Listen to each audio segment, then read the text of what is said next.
Break के बाद एक बार फिर स्वागत है आपका। डंके की चोट पर अतिक्रमण पर डंडा चलेगा और यह अच्छा भी है। अतिक्रमण पर डंडा चलना ही चाहिए भाई। जो गलत है वो गलत है और जो सही है वो सही है। पर दिक्कत कहां है मैं आपको बताता हूं। दिक्कत यह है कि अतिक्रमण पर डंडा चेहरा पहचान पहचान कर चलता है। यानी वो कहते हैं ना, मुंह चिन चिन के। जिसका चेहरा प्रशासन को पसंद आया तो वो आजाद है और जिसका चेहरा ना पसंद आया वो धराशायी हो गया। अब ये बात हो रही है एचईसी कैंपस की। एचईसी कैंपस में अतिक्रमण हटाए जाने को लेकर नोटिस चस्पा किए गए हैं सेंट थॉमस स्कूल के आसपास। 3 दिन का वक्त मिला है। चलिए, यह तो हो गया कि अतिक्रमण पर कार्रवाई होगी और एकदम सही है, होनी चाहिए। अगर अतिक्रमण है, गलत है तो हो। लेकिन सवाल यह उठता है कि उन पर कार्रवाई कब होगी जिन्होंने अतिक्रमण करवाया है। आप सोच रहे होंगे कि भाई मैं कहना क्या चाह रहा हूं, कोई अतिक्रमण करवाता है क्या? तो पहले आप ये रिपोर्ट देख लीजिए, उसके बाद आगे के सवालात होंगे। ये रिपोर्ट दिखाइए।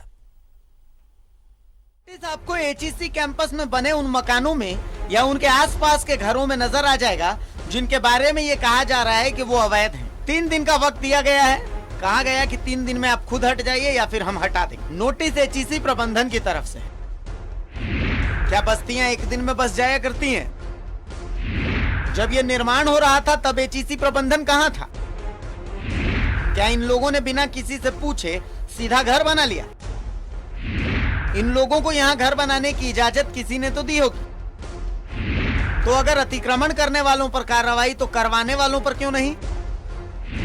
अतिक्रमण करने वाले दोषी तो करवाने वाले साहब लोग कैसे हुए? चुनिंदा लोगों को ही नोटिस क्यों? बड़े लोगों के घर, रसूखदारों की अट्टालिकाओं पर कार्रवाई क्यों नहीं? एचईसी के सुरक्षा का जिम्मा जिनके पास है, क्या वो सो रहे थे? इन घरों को देखिए। ये घर एचईसी के कैंपस में बने हुए। क्या आपको लगता है कि ये घर रातों रात बने होंगे? नहीं ना। अतिक्रमण हटे, बिल्कुल हटे, पर चेहरे पहचान कर अतिक्रमण हटाना भी कहां वाजिब है? नियम कानून तो सबके लिए एक है, फिर ऐसा क्यों?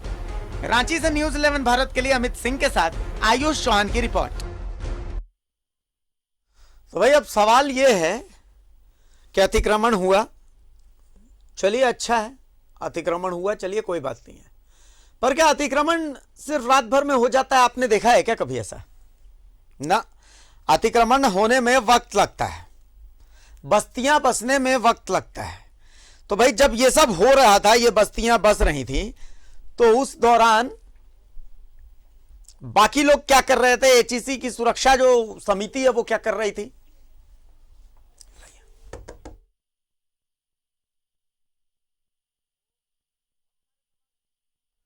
ये तुरंत तो कुछ भी हुआ नहीं है।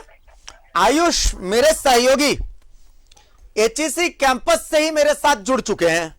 मैं आज उन लोगों के पास ही चलता हूं, उनसे ही जानने की कोशिश करूंगा कि भाई आप लोगों ने कहा जा रहा है कि अतिक्रमण किया है, घर गलत बनाया। चलिए मैं मान लेता हूं आप लोगों ने अतिक्रमण किया, घर गलत बनाया है।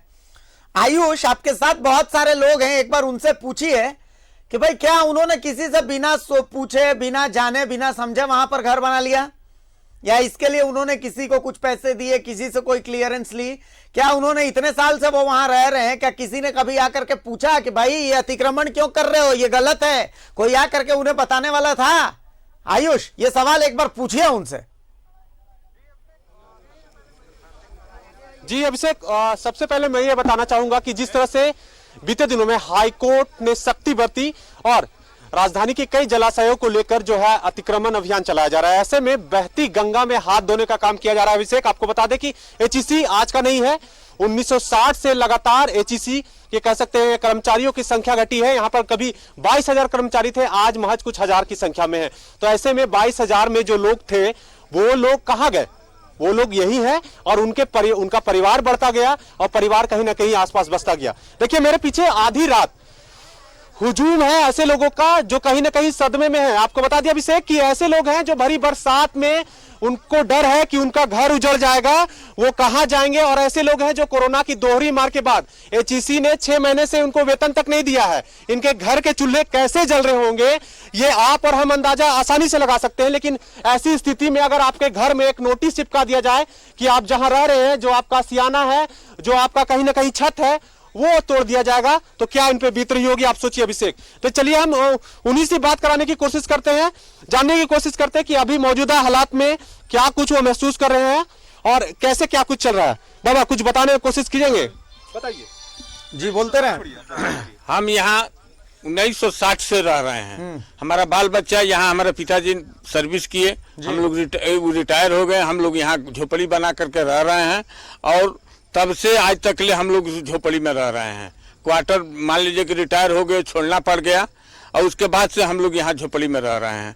और आज ये नोटिस हम लोग को चिपका करके कह रहे हैं कि नहीं, आपको यहाँ तक खाली करना पड़ेगा। कि क्या यहाँ पर झोपड़ी में रह रहे हैं तो इतने साल में कभी कोई इनको रोकने नहीं आया कि भाई आप गलत जमीन पे रह रहे हैं, यहाँ से आप चले जाइए। कल से आकर के ये नोटिस टांग दिए, 25 को नोटिस टांगे और बोले कि 27 तक कभी कोई रोकने आया था जब आप निर्माण कर? कभी नहीं, कभी नहीं। देखिए अभी इसका जवाब मैं ही दे देता हूं। आपको बता दूं कि अभी जो नए सुरक्षा कर्मी ब्रजेश सिंह जी आए हैं, उन्हें पूरी जानकारी नहीं है कि एचईसी कैसे बसा है, कौन लोग यहाँ रहते हैं, क्या कुछ है।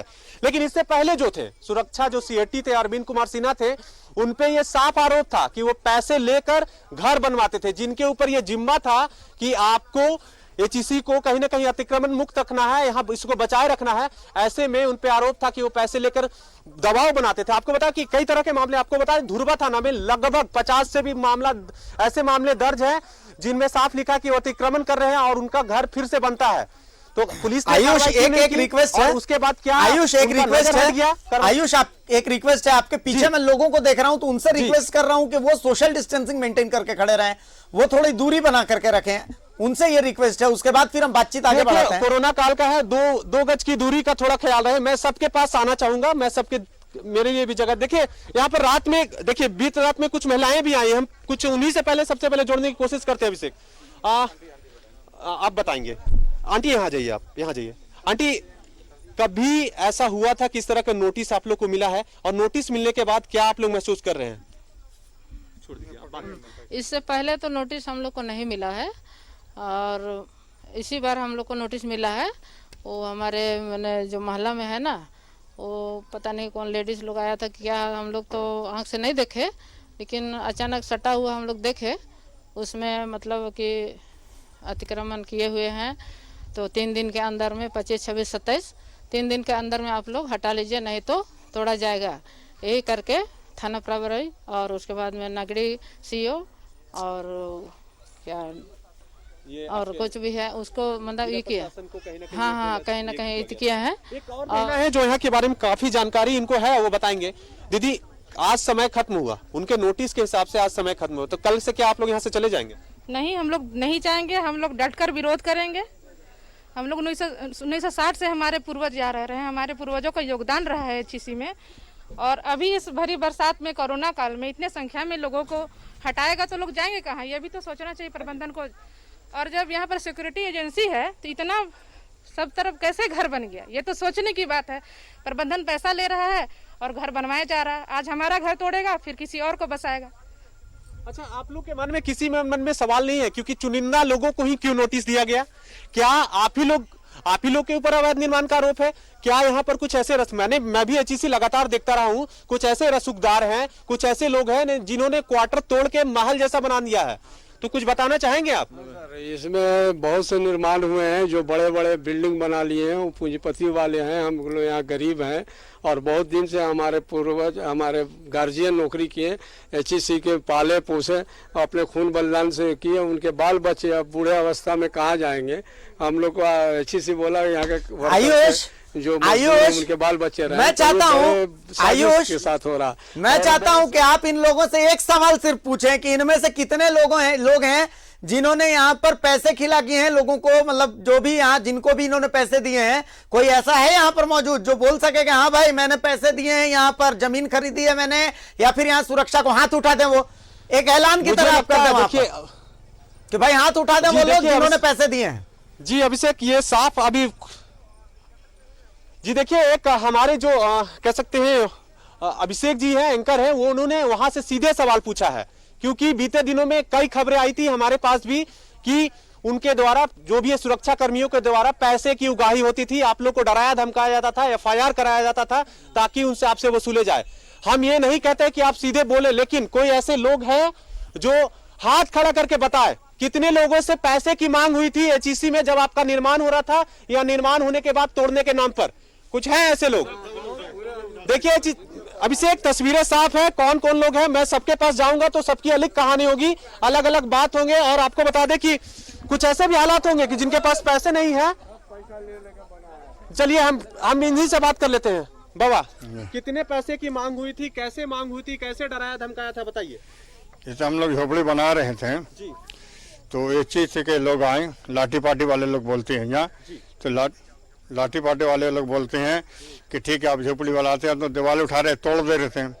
तो फिर इनसे बातचीत होता है कि ठीक है इतना पैसा दीजिए। जिनसे जितना बन सका एचईसी वाले से, लाठी पार्टी वाले से, वो सिक्योरिटी अफसर लोग आते थे।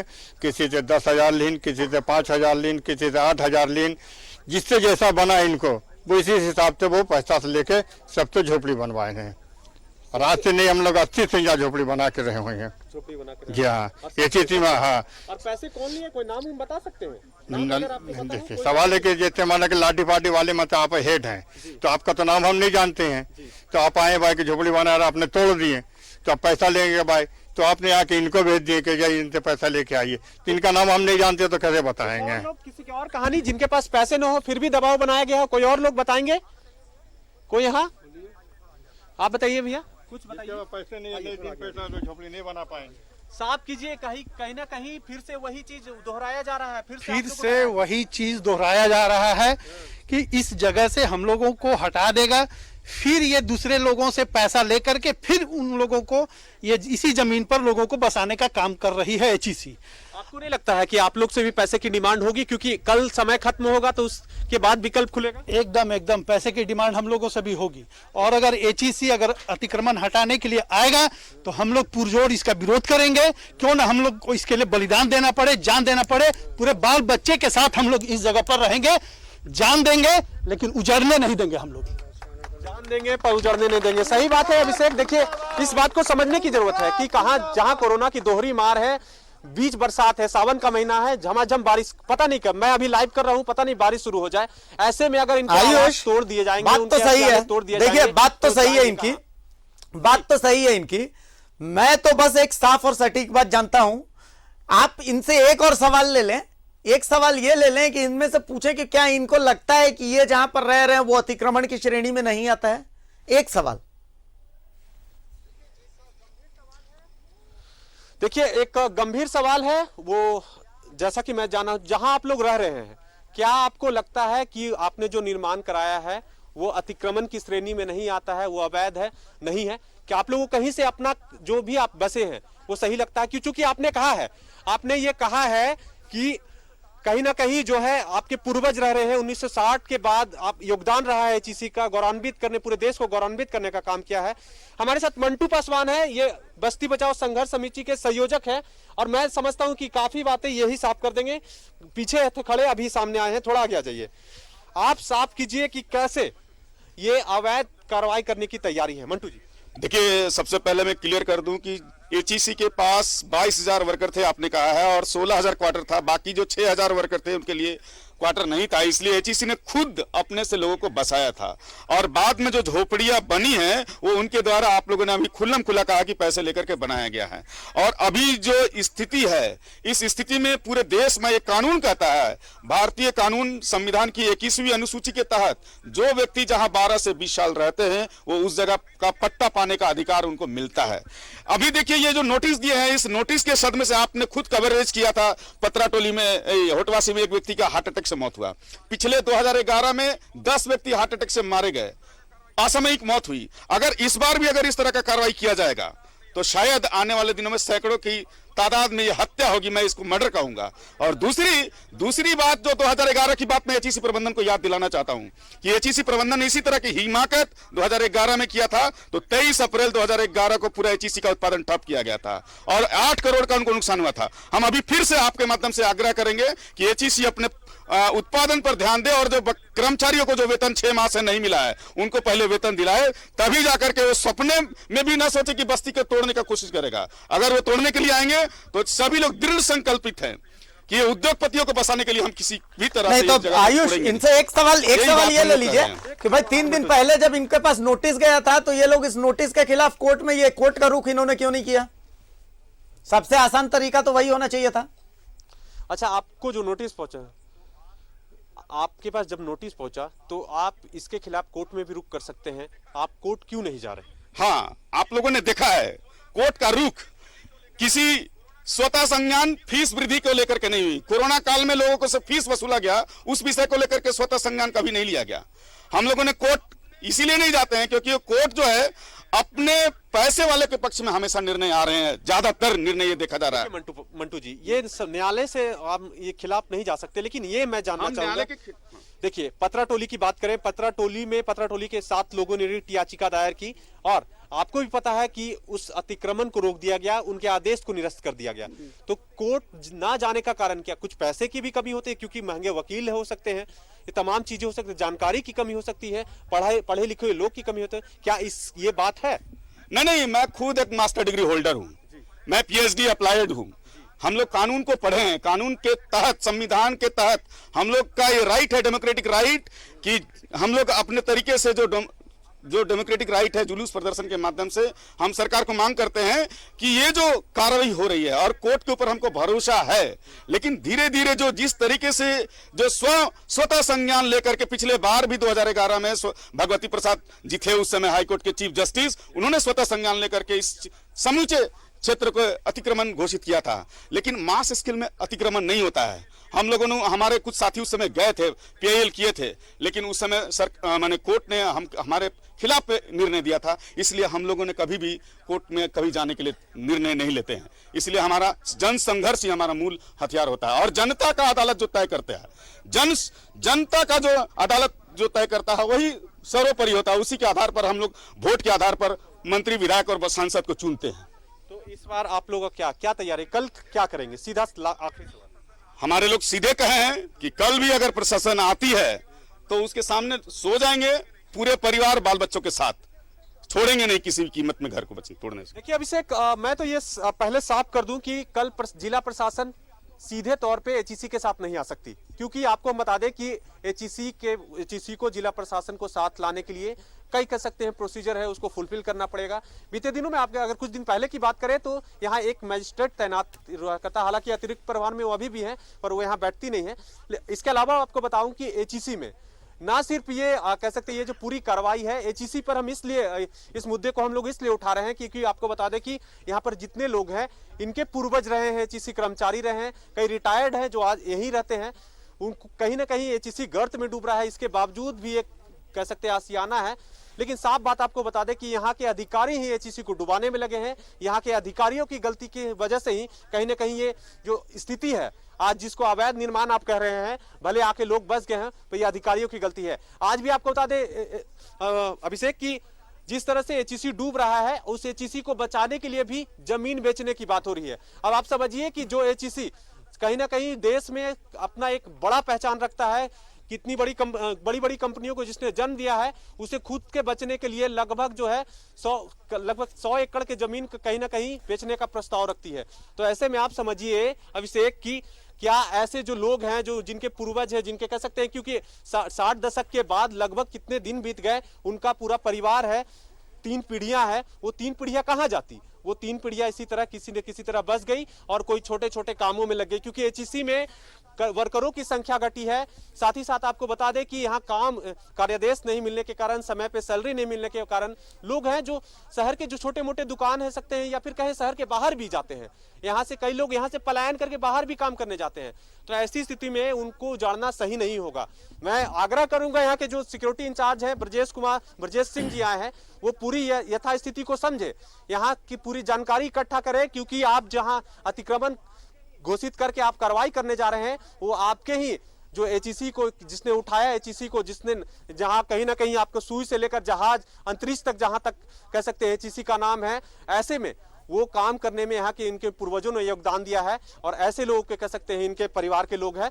तो और सही इन्होंने जिस तरह से नियम कानून का हवाले दिया, इन्होंने बताया है तमाम चीजें कि कहीं ना कहीं आपको अगर उजाड़ने का अगर अधिकार है तो बसाने के लिए भी कहीं ना कहीं नियम कानून है, उसको भी आप लेकर के चलिए, क्योंकि देखिए यही लोग हैं जब सरकार बनती है और सरकार जब बनाना होता है तो यही लोग आपको वोट करते हैं और वोट करने के बाद आप उस सीट पे बैठते हैं ताकि इन लोगों की मदद कर सके, इन लोगों का जीवन को बढ़ा सके। तो ऐसे में आप सीधे उजाड़ने के लिए आएंगे। और सबसे बात मैं अहम बात बोलना भूल गया कि एचईसी मनमानी क्यों करती है। आपको बता दें कि अभी हाल ही फिलहाल में आपने पता चला होगा कि लगभग करोड़ों का पित्तल बिक गया, मतलब लगभग 1 करोड़ का पित्तल जो है वो चोरी करके बेच दिया गया। और कहां पर? सीआईएसएफ की निगरानी में करोड़ों का पित्तल बिक जाता है। एचईसी डूबता है पर उस पर ध्यान नहीं जाता है, लेकिन जो नए सुरक्षा कर्मी आए हैं उनको ध्यान जाता है कि मेरा अतिक्रमण है, इसको हम तोड़ के हटाएंगे और वो फिर इसके बाद ये सारी चीजें ठीक हो जाएगी। सबसे पहले जरूरत है कि आप एचईसी को खड़ा कीजिए, एचईसी को बड़ा कीजिए, एचईसी को बचाइए। जब एचईसी उठेगा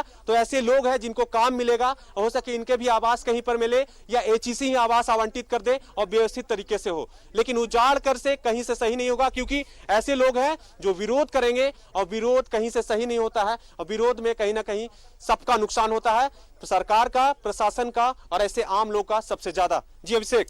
बिल्कुल आयुष, बिल्कुल लॉजिकल आपने बात कही है, बहुत लोगों को सुना भी, लेकिन सब कुछ सुनने के बाद एक बात तो है, देखिए ये जो पीछे खड़े लोग हैं ना आपके, ये बहुत आम लोग हैं। मैं समझ सकता हूं कि ये भावनाओं में बात कर रहे हैं। जो लोग 20 साल से, 25 साल से, 30 साल से, 40 साल से वहां पर रह रहे हैं तो उनका भावनात्मक लगाव हो जाता है, लेकिन आप न्यायपालिका को बिल्कुल इग्नोर नहीं कर सकते। देश में नियम है, कानून है, एक सिस्टम है और उस सिस्टम के तहत ही हमें आगे बढ़ना पड़ेगा। यहां जंगल राज नहीं चल सकता, यहां भीड़ तंत्र नहीं चल सकता। जिस तरीके से पासवान साहब ने बोला कि भाई हम तो आंदोलन करेंगे, संविधान हमको इसकी इजाजत देता है, वही संविधान आपको कोर्ट जाने की भी इजाजत देता है कि आप न्यायपालिका में जाकर के फरियाद करें। संभव है न्यायपालिका अपना डिसीजन सुनाएगा, न्यायपालिका को इससे फर्क नहीं पड़ता कि भाई उसके डिसीजन से आप पर क्या असर पड़ेगा। मानवीय आधार पर तो न्यायपालिका डिसाइड नहीं कर सकती ना, न्यायपालिका के अपने नियम कानून है, वो नियम कानून की किताब है और उस किताब के आधार पर डिसीजन होता है। कानून तो देखिए अंधा होता है, उसे आपका दर्द नहीं दिखेगा, कानून को यह भी नहीं दिखेगा कि आपके सामने कौन है। कानून निष्पक्ष होता है, तो आप कानून पर यह आरोप नहीं लगा सकते कि इसलिए कि आपके पक्ष में फैसला नहीं आया तो आप कानून को दरकिनार कर देंगे। यह गलत है। सब हो सकता है आपका भावनात्मक लगाव है, आप कह रहे हैं कि भाई आप इतने साल से यहां रह रहे हैं, आप प्रशासन से गुजारिश कर सकते हैं कि भाई आप हमें वक्त दें कि हम अपना पक्ष रख सकें। यह संभव था। यह भी संभव है कि आप प्रशासन को कहें कि आप अगर अतिक्रमण हटा रहे हैं तो इस भरे बरसात हम बच्चों को लेकर के कहां जाएंगे, आप हमें थोड़ा सा समय दीजिए या तो हम अपना पक्ष रख सकें या फिर हमारे लिए आप कोई अल्टरनेट व्यवस्था करें। यह भी संभव था। कानून को अपने हाथ में लेना कहीं से भी नियम संगत नहीं है। तो मैं तो यही सजेस्ट करूंगा लोगों को कि भाई कानून को हाथ में ना लें। हां, आप अपना पक्ष जरूर रखें, आप विरोध करें, विरोध करना आपका अधिकार है, प्रदर्शन करें, प्रदर्शन करना भी आपका अधिकार है, बस कानून हाथ में ना लें। तोड़ फोड़ ये किसी चीज का सॉल्यूशन नहीं है, किसी चीज का उपाय नहीं है। मैं रिक्वेस्ट करूंगा एचईसी प्रबंधन से भी कि एचईसी प्रबंधन साहब, अगर आपने खा पी लिया हो, इन लोगों का खून भी चूस लिया हो, तो अब इन लोगों से एक बार बातचीत भी कर लीजिए। जितने लोग हैं उन्होंने हाथ उठाया कि भाई पैसा दिया है उन्होंने, और ये पैसा इतना तो तय है कि सिर्फ सुरक्षा अधिकारी तक नहीं बल्कि ऊपर तक जाता है। यार हम भी यहां बैठे हैं, हम भी सब कुछ देखते हैं, ऐसा थोड़ी है कि हमारी आंखें बंद है। चलिए अब अपने अंदर के इंसान को जगाइए, अतिक्रमण हटाने की जगह पहले इन लोगों से बातचीत कीजिए कि भाई बीच का रास्ता क्या हो सकता है। एचईसी को वापस से खड़ा करने की कोशिश कीजिए, एचईसी को बड़ा करने की कोशिश कीजिए, जैसा कि मेरे सहयोगी ने बताया। बहुत शुक्रिया आयुष कि आप इन लोगों के बीच तक पहुंचे। बहुत शुक्रिया इन लोगों का भी कि भाई इतनी रात गए, ये अपना वक्त हम लोगों को दे रहे हैं। बहुत शुक्रिया आप सभी का। मैं फिर से यही बात कह रहा हूं कि बीच का रास्ता निकाला जाना चाहिए। बीच का रास्ता निकालना बेहद जरूरी है। कानून हाथ में न लें। लोगों से अपील है, एचईसी से अपील है कि भाई आप लोगों से बातचीत करें। हमारा तो बस इतना सा मकसद है कि इन लोगों की आवाज जो नहीं सुनी जा रही थी वो आप तक पहुंचा दें। हम कोशिश करेंगे कि एचईसी प्रबंधन से भी जुड़े। एचईसी प्रबंधन अगर अपना पक्ष रख दे तो, वैसे एचईसी प्रबंधन में बड़े लोग बैठे हैं, शायद वो बात करना पसंद नहीं करते। बहरहाल चलिए, डंके की चोट पर आम लोगों से जुड़ा मुद्दा हम उठाते ही रहेंगे इसी वक्त पर। बने रहे न्यूज़ 11 भारत के साथ। देश दुनिया की तमाम खबरों के लिए मुझे इजाजत दीजिए। नमस्कार।